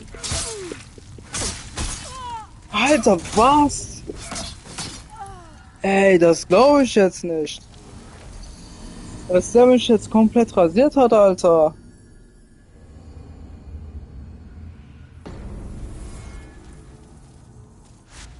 Nee, das war's. Nee, Automata. Digga, Oh, ich wollte schon sagen. Ey, hätte ich nie Automata nicht installiert, ne?